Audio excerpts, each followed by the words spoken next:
नमस्कार।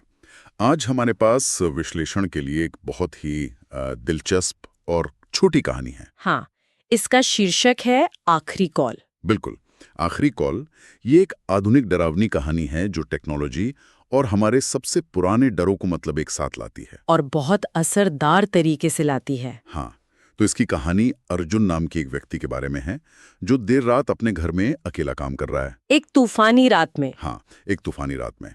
तभी उसे एक अनजान नंबर से फोन आता है और यहीं से सब कुछ बदल जाता है। चलिए इस पर गहराई से बात करते हैं और देखते हैं कि ये कहानी कैसे साधारण चीजों को इस्तेमाल करके इतना तनाव और डर पैदा करती है। यहाँ सबसे आकर्षक बात मुझे ये लगती है कि कहानी क्लासिक हॉरर के तत्वों को, जैसे तूफानी रात, अकेलापन, बिल्कुल उनको टेक्नोलॉजी से जुड़ी आधुनिक चिंताओं के साथ कैसे मिलाती है। सही। कहानी का जो केंद्रीय सवाल है वो यही लगता है कि खतरा भौतिक है या डिजिटल, या फिर वो दोनों का मिला जुला रूप है। यही सवाल है। तो चलिए डर के चरणों को एक एक करके देखते हैं। शुरुआत होती है अज्ञात की दस्तक से। अज्ञात की दस्तक। हाँ, कहानी की शुरुआत एक अनजान नंबर से होती है। ये एक बहुत ही आम और आज के समय का डर है ना? रोज की बात है। हाँ, लेकिन यहाँ ये डर का दरवाजा खोलता है। एक धीमी कांपती हुई आवाज उसे घर से भागने के लिए कहती है। और दिलचस्प बात यह है कि कॉल कटने के बाद जब वो चेक करता है हाँ, तो कॉल लॉग में कोई नंबर ही नहीं होता, कुछ भी नहीं। ये छोटी सी जानकारी बहुत महत्वपूर्ण है। बहुत ज्यादा। ये कहानी को एक साधारण प्रैंक कॉल से कहीं ज्यादा रहस्यमयी बना देती है। सही कहा। मतलब इससे ये बात साफ हो जाती है कि यहाँ टेक्नोलॉजी की जो सामान्य नियम हैं वो लागू नहीं हो रहे हैं। ठीक है, तो अब देखते हैं कि आगे क्या होता है।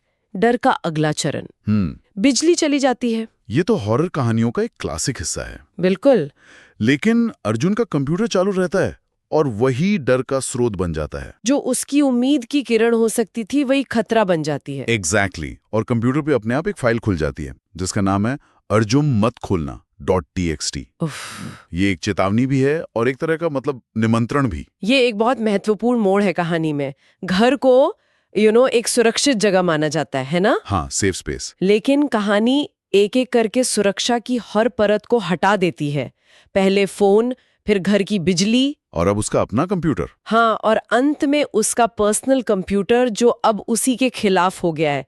ये एक बहुत ही व्यक्तिगत हमला है। यहाँ से कहानी और भी दिलचस्प हो जाती है जब अर्जुन उस फाइल को खोलता है जो उसे नहीं खोलनी चाहिए थी। जाहिर है। तो उसमें सिर्फ एक लाइन लिखी होती है, मैं ऊपर की खिड़की से तुम्हें देख रहा हूँ। और बस इसी एक लाइन से जो डिजिटल खतरा था वो अचानक एक भौतिक रूप ले लेता है। बिल्कुल। यही कहानी का मुख्य तनाव है। क्या ये कोई हैकर है जो कैमरों का इस्तेमाल कर रहा है, या ये कोई अलौकिक शक्ति है? पता नहीं चलता। ये संदेश डिजिटल दुनिया मतलब टेक्स्ट फाइल को भौतिक दुनिया यानी खिड़की से जोड़ता है, और कहानी इसका जवाब नहीं देती। और शायद यही उसकी सबसे बड़ी ताकत है। बिल्कुल। और जब वो खिड़की की तरफ देखता है तो वहां कोई नहीं होता। एक पल की राहत। हाँ, पर्दे बस हवा में लहरा रहे होते हैं। लेकिन तभी उसे दोबारा फोन आता है और वही आवाज पूछती है, तुमने फाइल क्यों खोली अर्जुन? इससे तो ये साफ पता चलता है कि कॉल करने वाले को अर्जुन के हर काम की जानकारी है, रियल टाइम में, हर एक हरकत की। और फिर कहानी एक भौतिक सबूत देती है। हाँ, वो परछाई। अर्जुन को खिड़की के बाहर बारिश में एक परछाई खड़ी दिखाई देती है। ये एक भौतिक उपस्थिति की पुष्टि करता है। अब ये सिर्फ एक डिजिटल खतरा नहीं रहा, नहीं, अब ये असली है। और अंत में कंप्यूटर का अपने आप बंद हो जाना वो अर्जुन को पूरी तरह से अंधेरे में छोड़ देता है, इस जानकारी के साथ कि कोई बाहर है और वो अंदर फंसा है। तो इसका क्या मतलब निकाला जाए? कहानी के अंत में अर्जुन उस घर से भाग जाता है और कभी वापस नहीं आता। रहस्य अनसुलझा रह जाता है। बिल्कुल। क्या ये एक बहुत ही उन्नत किस्म की हैकिंग थी या कुछ और, कोई सुपरनैचुरल चीज? और यही एक महत्वपूर्ण सवाल खड़ा करता है ना, एक ऐसी दुनिया में जहां हमारी जिंदगी टेक्नोलॉजी से इतनी जुड़ी हुई है, हम सबसे ज्यादा असुरक्षित कहाँ हैं? सोचने वाली बात है। हमारे कंप्यूटर के कोड में या बारिश में हमारी खिड़की के बाहर खड़े एक साए के उस पुराने डर में?